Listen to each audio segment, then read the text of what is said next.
नमस्कार, ये आकाशवाणी शिमला है। अब आप नीतू वर्मा से प्रादेशिक समाचार सुनिए। प्रधानमंत्री किसान सम्मान निधि योजना के तहत 8 करोड़ 55 लाख से अधिक लाभार्थियों को 17,100 करोड़ रुपए की छठी किश्त जारी कर दी गई है। प्रधानमंत्री नरेंद्र मोदी ने आज वीडियो कॉन्फ्रेंस के माध्यम से इस किश्त को लाभार्थी किसानों के लिए जारी किया।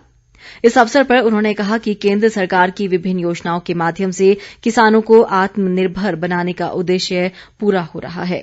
प्रधानमंत्री ने किसानों से अपने खेतों में कम मात्रा में उर्वरकों का इस्तेमाल करने की अपील की। मुख्यमंत्री जयराम ठाकुर ने कांगड़ा जिले के सुलह क्षेत्र में आज 80 करोड़ रुपए की योजनाओं का शुभारंभ किया। इनमें उप तहसील कार्यालय का लोकार्पण भी शामिल है। उन्होंने पालमपुर में भी विकास परियोजनाएं जनता को समर्पित की।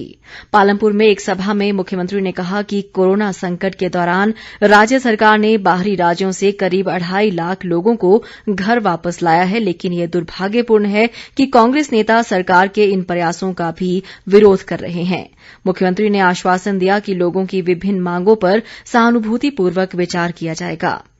विधानसभा अध्यक्ष विपिन परमार, उद्योग मंत्री विक्रम ठाकुर और वन मंत्री राकेश पठानिया भी इस दौरान मौजूद रहे। केंद्रीय वित्त राज्य मंत्री अनुराग ठाकुर ने समाज के अंतिम व्यक्ति तक अत्याधुनिक स्वास्थ्य सेवाओं का विस्तार करने के लिए चिकित्सकों से सुझाव मांगे हैं। उन्होंने चिकित्सा को रोजगार से जोड़ने के लिए भी सुझाव देने को कहा है। अनुराग ठाकुर आज हमीरपुर संसदीय क्षेत्र के चिकित्सा अधिकारियों के साथ वीडियो कॉन्फ्रेंस के माध्यम से बातचीत कर रहे थे। उन्होंने कहा कि सांसद मोबाइल स्वास्थ्य सेवा लोगों को सुविधा देने की दिशा में उठाया गया एक अभिनव कदम है। उन्होंने बताया कि केंद्र सरकार चिकित्सकों की कमी पूरा करने के लिए देश भर में करीब 170 मेडिकल कॉलेज खोलने जा रही है। इनमें से 80 कॉलेज की अधिसूचना जारी कर दी गई है। स्वास्थ्य मंत्री राजीव सैजल ने कहा है कि युवाओं को नशे से दूर रखने के लिए अभिभावकों व अध्यापकों को तालमेल बनाकर कार्य करने की जरूरत है। सोलन में एक कार्यक्रम में उन्होंने कहा कि वर्तमान समय में नशा समाज के लिए एक गंभीर चुनौती बनकर उभरा है। राजीव सैजल ने कहा कि इस दिशा में पुलिस प्रशासन को भी सतर्कता से कार्य करना होगा। प्रदेश में कोरोना संक्रमितों की संख्या बढ़कर 3,318 तक पहुंच गई है। आज अभी तक विभिन्न जिलों में 54 नए मामले सामने आए हैं। इनमें से चंबा जिले में सबसे अधिक 23 मामलों की पुष्टि हुई है। मंडी में 14, हमीरपुर जिले में 7, सिरमौर में 4, बिलासपुर में 3, कुल्लू में 2, जबकि शिमला जिले में एक नया मामला सामने आया है।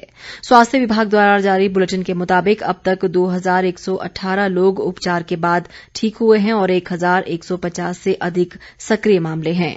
बीती रात नेरचौक अस्पताल में हमीरपुर के एक 74 वर्षीय बुजुर्ग की मौत के साथ राज्य में अब कोरोना संक्रमण से मरने वालों की संख्या 13 हो गई है।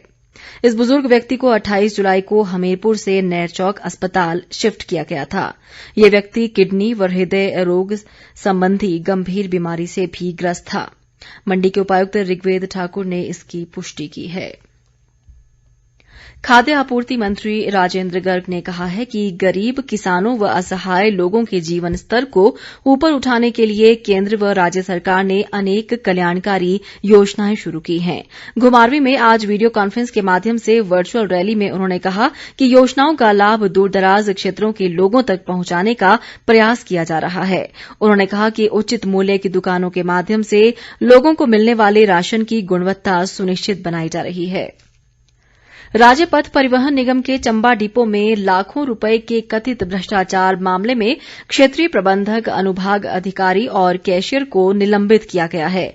चालकों परिचालकों के रात्रि भत्ते व ओवरटाइम से जुड़ा ये घोटाला करीब 30 लाख रुपए का बताया जा रहा है। हमारे संवाददाता के अनुसार हिमाचल परिवहन मजदूर संघ द्वारा इस संबंध में मुख्यमंत्री हेल्पलाइन में शिकायत पर ये कार्रवाई की गई है। मामले पर अपनी प्रतिक्रिया में परिवहन मंत्री विक्रम ठाकुर ने कहा कि निलंबन के बाद आगामी कार्रवाई अमल में लाई जा रही है। प्रदेश कांग्रेस अध्यक्ष कुलदीप राठौर ने कोरोना के बढ़ते मामलों पर चिंता जताई है। उन्होंने कहा कि हालात को देखते हुए सरकार को अपने राहत कार्यों में तेजी लाने की जरूरत है। चंबा जिले में 2 दिनों में करीब 70 कोरोना मामले आने के बाद प्रशासन हरकत में आ गया है। प्रशासन ने शहर के 8 वार्ड सील कर दिए हैं। इनमें एक्टिव केस फाइंडिंग अभियान चलाया गया है और लोगों से घरों से बाहर न निकलने की अपील की गई है। उपायुक्त विवेक भाटिया ने बताया कि नगर परिषद क्षेत्र को छोड़कर अन्य स्थानों में स्थिति पहले की तरह सामान्य रहेगी। इसी के साथ ये समाचार बुलेटिन समाप्त हुआ। हमारा अगला बुलेटिन आप सुन सकते हैं शाम 7:45 पर। नमस्कार।